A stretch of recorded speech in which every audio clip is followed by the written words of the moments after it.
Good morning, नमस्कार। इस video में आपका हार्दिक स्वागत है, अभिनंदन है आपका। आप चाहे छठी के विद्यार्थी हो, सातवीं को, आठवीं, नवीं, 10वीं, जो भी विद्यार्थी हैं, आप जो भी क्लास से पढ़ते हो, इस वीडियो में मैं आपका स्वागत करते हुए कुछ बातें कहने जा रहा हूं, ध्यान रखिएगा। ये जो वीडियो मैंने कक्षा 11वीं से लिया है, चाहे तो आप 8वीं वाले पढ़ सकते हैं, 9वीं वाले पढ़ सकते हैं, 10वीं वाले पढ़ सकते हैं। यह आपकी सहायता ही करेगा। अगर आप 9वीं पढ़ रहे हैं तो समझ लीजिए कि हमने कक्षा 11वीं भी अटेंड कर लिया। आप कक्षा 11वीं के विद्यार्थियों के साथ बैठे हुए हैं, ऐसा समझ करके आप इस वीडियो को अध्ययन कीजिएगा। ओके, तो इस वीडियो को मैं शुरू करूं, इसे हमारे चैनल को सब्सक्राइब कर दीजिएगा, लाइक कर दीजिएगा, क्योंकि आप गणित के विद्यार्थी हैं और गणित के विद्यार्थी मेरा सम्मान निश्चित रूप से करेंगे, ये मैं आशाएं जरूर करूंगा।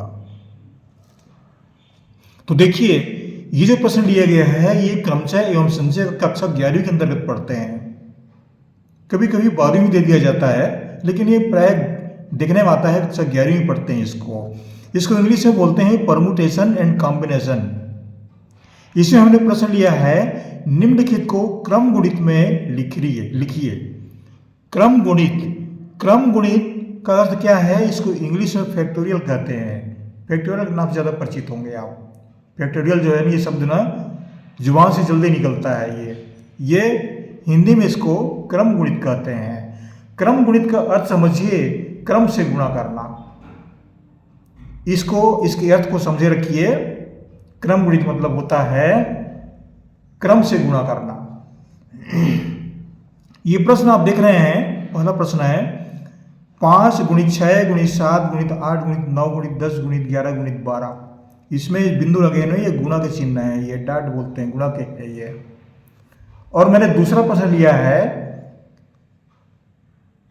3 गुणित 6 गुणित 9 गुणित 12 गुणित 15। इसको आप क्रम गुणित में लिखिए, फैक्टोरियल रूप में लिखिए।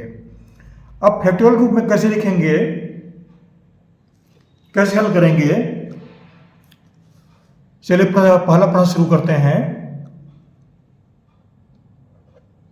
प्रश्न को पहले लिख लेते हैं। 5 गुणित 6 गुणित 7 गुणित 8 गुणित 9 गुणित 10 गुणित 11 गुणित 12। यहां जो ये चिन्ह दिए गए हैं, ये भी गुणे के चिन्ह है, ये डाट बोलते हैं इसको। ये भी गुणा को व्यक्त करता है। ये हमने लिख लिया। अब इसको देखिए, इधर कौन कौन संख्याएं हमें मतलब नहीं है, लेकिन इधर क्या क्या मतलब, क्यों कुछ संख्याएं छिपा दी गई हैं। ऐसा लगता है कि कुछ संख्याएं यहां पर नहीं लिखा गया है। क्रम गुणित का मतलब क्या होता है? क्रम से आना। क्रम से आना मतलब इसमें 4 3 2 1 नहीं लिखे गए हैं, ये क्रम से नहीं है। ये तो क्रम से लिखने के लिए क्या करेंगे? 1 से 12 तक आना चाहिए ना, तो हम 1 से 12 तक लिखते हैं। इसको बराबर 1 गुणित 2 गुणित 3 गुणित 4 गुणित 5 गुणित 6 गुणित 7 गुणित 8 गुणित 9 गुणित 10 गुणित 11 और 12। ये हमने लाइन से 1 से लेकर के 12 तक गुणा किए। अब देखिए हमने क्या किया है, बटा चिन्ह लेते हैं। इसको हमने अपनी ओर से जोड़ा है, गुणा किए इसको, तो नीचे में भाग भी देना पड़ेगा ताकि इसके मान में कोई परिवर्तन नहीं आना चाहिए। ऐसी कोई संख्या जिससे हम गुणा करते हैं या भाग देते हैं, तो ऊपर नीचे दोनों में करना पड़ेगा, आंसर हर दोनों में करना पड़ेगा। तो यहां पर 1 गुणित 2 गुणित 3 गुणित 4, इतना हम लिखते हैं। अब देखिए 1 2 3 4, 1 2 3 4, ये सब कट गए। 1 से लेकर 4 तक, 1 से लेकर 4 तक ये पूरा कट गए। ये मान यथावत है, इसके मान में कोई परिवर्तन नहीं है। यही मान जो है ये व्यक्त कर रहा है। अब आगे देखते हैं, 1 2 3 4 5 6 7 8 9 10 11 12, इसका मतलब क्या है?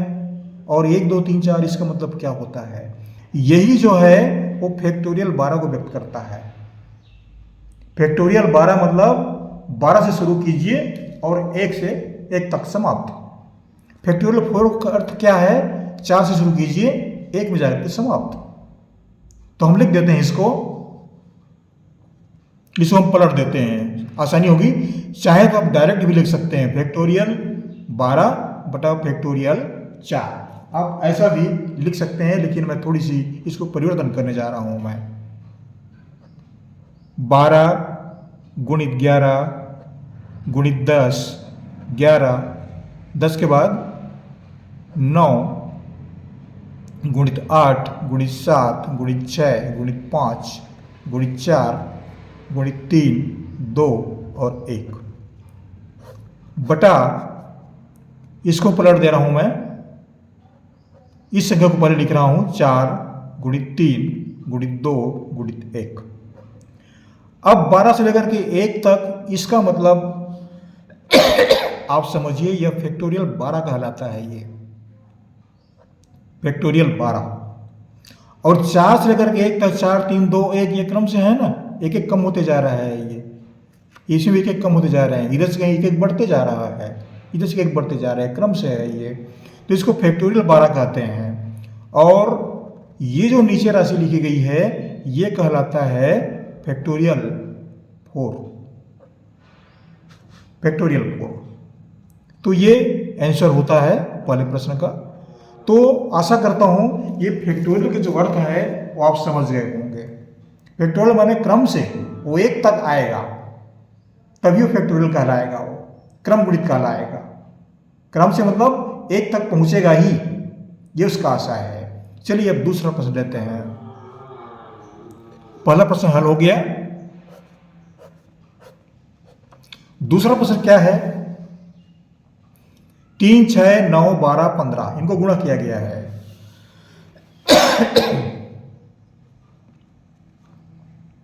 दूसरा प्रश्न है 3 गुणित 6 गुणित 9 गुणित 12 गुणित 15, इतनी संख्याएं ली गई हैं। ये 12 15।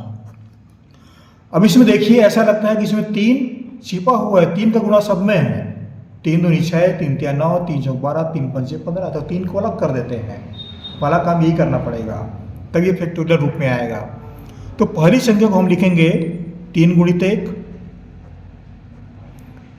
इसको हम लिखेंगे 3 गुणित 2, इसको हम लिखेंगे 9 को 3 गुणित 3, 12 को लिखेंगे 3 गुणित 4 और 15 को लिखेंगे 3 गुणित 5। ये हो गया। अब देखिए यहां पर 3 सब में है, 3 का गुणा है, तो 3 को अलग करते हैं, बाहर निकालते हैं। तो 3 बाहर कैसे निकलेगा? इसका घात 1, इसका घात 1, इसका घात 1, इसका घात 1, इसका भी घात 1, ये सब घात 1 1 जुड़ते जाएंगे। कहां से जुड़ेंगे? ये घातांक नियम से जुड़ेंगे। घातांक नियम में जो घात होते हैं ना वो घात जुड़ जाते हैं। तो जोड़ देंगे इसको, 1 धन 1 धन 1 धन 1 धन 1। ये 3 का गुणा 5 बार है, तो ये सभी घात जो हैं उससे घात गुणा होंगे और ये 3 का घात 1 धन 1 धन 1 धन 1 ये बराबर 5 हो जाएगा। गुणित, अब हमें क्या मिला? यहाँ पर बचा 1, यहाँ पर बचा 2 और यहाँ बचा 3, फिर चौथे में 4, फिर पांचवें में 5। 1 गुणित 2 गुणित 3 गुणित 4 गुणित 5 ये मिला। अब आगे हल करते हैं। 3 का घात 1 जो है 5 बार आया है, तो जोड़ देंगे, ये बन जाएगा 3 घात 5। इसको लिखेंगे, हम पलट दे रहे हैं संख्याओं को, 5 को लिखते हैं 5 गुणित 4 गुणित 3 गुणित 2 गुणित 1। ये क्रम से है, ये भी क्रम से, इसको फैक्टोरियल 5 लिख सकते हैं। इसको बदलने की आवश्यकता है भी और नहीं भी, आप जो भी समझें आप, लेकिन हमने बदल दिया है। अब यहां पर 3 घात 5 है तो 3 घात 5 हुआ, अब ये क्रम गुणित के अर्थ से ही फैक्टोरियल रूप में इसको हम लिखेंगे फैक्टोरियल 5। तो हमें उत्तर क्या मिला? बराबर 3 घात 5 गुणित फैक्टोरियल 5 गुणित फैक्टोरियल 5। तो ये हमारा आंसर हुआ। आशा करता हूं ये वीडियो आपको अच्छा लगेगा। आपसे कहना चाहूंगा मित्रों, आप गणित के विद्यार्थी हैं, कम से कम इतना तो ध्यान रखिए कि जो वीडियो बनती है बहुत मेहनत से बनती है, और जो वीडियो आ रही है छत्तीसगढ़ से है। मैं टीचर हूँ, शिक्षक हूँ, और ये जो बातें हैं आपको वहीं पढ़ने को मिलेंगे जो शिक्षक आपको कक्षा 11वीं पढ़ा रहे हैं, वही आपको बताएंगे। बाकी और किसी के पास इतनी सारी बातें बताने के लिए समय उपलब्ध नहीं है, क्योंकि उनके पास और भी वर्क हैं और भी काम हैं। मैं आपसे कहना चाहूँगा, अब हमारा केवल इतना ही सहयोग करेंगे, इस चैनल को सब्सक्राइब कर दीजिएगा। Thank you. ओके।